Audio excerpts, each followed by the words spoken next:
رسول کریم صلی اللہ علیہ وسلم نے فرمایا ہے کہ زمین پر جو گھر سب سے پہلے بنایا گیا، جو مسجد سب سے پہلے بنائی گئی، وہ بیت اللہ شریف، مسجد الحرام۔ اور فرمایا جب ساری دنیا فنا ہو جائے گی تو جو جگہیں باقی رہ جائیں گی وہ مسجدیں، وہ حصہ جس پہ مسجد تعمیر کر لی جاتی ہے وہ حصہ باقی رہے گا۔ مسلمانوں کے اندر جہاں چیزیں بڑی تیزی کے ساتھ پھیلی اور ہماری دلچسپیوں کا رخ جب سے دنیا داری کی طرف زیادہ بڑھا تو مسجد سے بھی تھوڑا سا لوگوں کا رجحان کم ہوا۔ ایک تو لوگ مسجد میں دیر سے آتے ہیں اور پھر جلدی جانے کا شوق رکھتے ہیں۔ کبھی ہم دیکھتے تھے کہ اسکول کا گیٹ بہت بڑا ہوتا تھا لیکن چھٹی کے ٹائم تنگ پڑ جاتا تھا۔ یہی حال مسجد میں جب نماز ختم ہوتی ہے تو اس وقت ہوتا ہے۔ پتہ نہیں کتنے ضروری کام ہیں جو پیچھے ہیں، کون سی ایسی چیز ہے جو دھکیل رہی ہے۔ بچے تو اپنے آپ کو بڑی قید میں سمجھتے تھے اس لیے جایا کرتے تھے، لیکن مسجد سے اس تیزی سے نکلنا،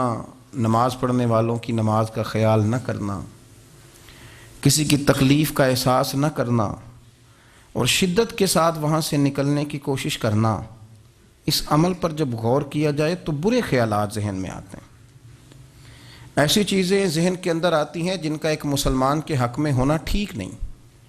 میرے نبی پاک صلی اللہ تعالی علیہ وسلم نے ارشاد فرمایا، قریب محبوب فرمانے لگے کہ 7 شخص ایسے ہیں کہ قیامت کے دن اللہ کے عرش کے سائے کے علاوہ سایہ نہیں ہوگا، تو رب کریم ان 7 بندوں کو اپنے عرش کا سایہ عطا فرمائے گا۔ 7 لوگ ہیں،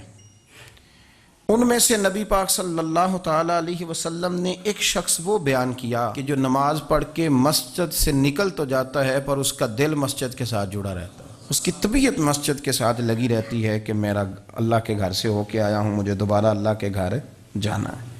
اس کا دل لگا رہتا ہے، جڑا رہتا ہے، وہ انتظار کرتا ہے کہ دوبارہ کب میں نے مسجد میں جائیں۔ یہ رویہ نہیں اس کا ہونا چاہیے کہ وہ کہے اوہو سردیوں میں تو بس نماز ہی نماز رہ گئی ہے، اعتراض نہ کرتا پھرے، بلکہ اس کا دل جڑا رہے۔ مسجد کے ساتھ جو خاص رشتہ ہے، بخاری مسلم میں حدیث ہے، ویسے تو ساری زمین ہی اللہ کی ہے نا، للہ ما فی السماوات و ما فی الارض، زمین و آسمان میں جو کچھ بھی ہے وہ اللہ کا ہے، لیکن حضور فرماتے ہیں کہ خطہ زمین پر جو جگہ رب کو سب سے زیادہ پیاری، جگہ ساری اللہ کی ہے، پر جو اللہ کو سب سے پیارا ٹکڑا ہے وہ جگہ ہے جہاں مسجد بنا دی جاتی ہے۔ وہ خاص خطہ، آپ ذرا حدیث کے لفظوں پر غور کریں، فرمایا احب البلاد، وہ اللہ کا محبوب ٹکڑا ہے زمین پر جہاں مسجد بنا دی جاتی ہے۔ وہ اب آپ اندازہ کریں کہ وہ پیسے کتنے قیمتی ہیں، جو کمائے کسی نے تھے، لگ مسجد میں گئے، اور محبوب کس کے ہو گئے؟ اللہ تعالیٰ کے۔ یعنی میرے تیرے کمائے ہوئے پیسے اللہ کے محبوب پیسے تب بنیں گے جب اللہ کے گھر میں خرچ ہو جائیں گے، تعمیر مسجد پر، تشکیل پر۔ فرمایا یہ سب سے زیادہ اللہ کو۔ اور سید عالم صلی اللہ تعالی علیہ وآلہ وسلم نے ارشاد فرمایا کہ اللہ تبارک و تعالیٰ کو زمین پر، زمین ساری ہی اللہ کی ہے، لیکن اللہ تبارک و تعالیٰ کی زمین پر جو جگہ اللہ کو ناپسند ہے وہ جگہ ہے جہاں بازار بنا دیا جاتا ہے، جہاں مارکیٹیں بنتی ہیں، جہاں لوگوں کے ساتھ ظلم ہوتا ہے، دھوکے ہوتے ہیں، جھوٹ بولا جاتا ہے۔ یہ بخاری مسلم کی حدیث۔ ناپسندیدہ زمین کا ٹکڑا وہ ہے جہاں بازار بنتا ہے، اور پسندیدہ ٹکڑا وہ ہے جہاں شوق کس بات کا ہے زیادہ، میری مارکیٹ ہو کہ میرے نام کی مسجد ہو، یہ میری زمین کا جو ٹکڑا میری مارکیٹ ہو، میرا پلازا ہو، اور پچھلا مکان خرید کے نہ تو ایک لائن پیچھے نکالتا ہوں، 12 دکانیں ادھر ہو جائیں گی، 12 دکانیں ادھر ہو جائیں گے، پھر حساب نکالتا ہے کہ 20,000 ایک کا کرایہ ہے تو کتنا بنا مہینے کا۔ اس کو یہ نہیں پتا کہ تیری یہ زمین تھی اللہ کی، اب تو نے اس کا وہ حشر کیا ہے کہ یہ ناپسندیدہ ترین ہو گئی، ناپسندیدہ ترین۔ اور اگر تیری ہی زمین ہو، اپنی خوش قسمتی تو دیکھیں کہ میری زمین، میرے پیسے،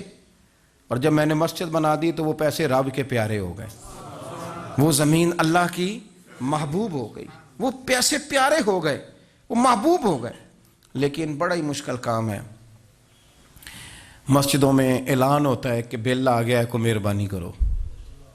اور پھر پکے سچے حاجی، نمازی، نیک صالح پرہیزگار بندے بڑی مشکل سے جیب میں ہاتھ ڈالتے ہیں،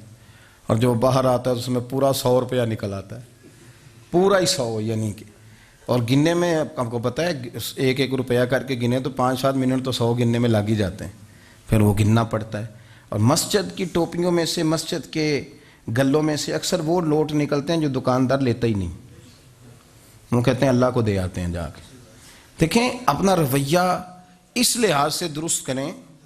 اس لحاظ سے درست کریں